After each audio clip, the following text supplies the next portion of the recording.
গায়ে হাত তুলতে পারি না, তখন গায়ে তুলিও নেই। কিন্তু বলছি গায়ে হাত তুলি নাই, ঠিক না। ওনাদেরকে জরিমানা করা হয়েছে।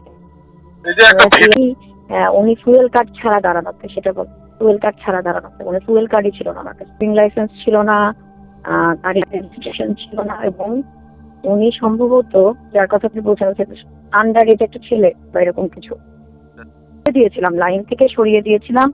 তার আমি, আপনি যেটা বলছেন বুঝতে পেরেছি, বাইকের চাবি নিয়েছিলাম, আমরা বাইকের চাবি নিয়েছিলাম যে আপনি ইওনো অফিসে এসে পরে বাইকের নিয়ে চাবি নিয়ে যাবেন, কিন্তু পরে উনি অবশ্য অনেক রিকোয়েস্ট করায় এবং সরে যাওয়ায়, আমরা যখন সরে যেতে বলেছি তখন সরে যাওয়ায় তাকে বলছিলাম। পরে তখন বাইকের চাবি অবশ্য তখনই দিয়ে দেওয়া হয়েছে, একটু পরে।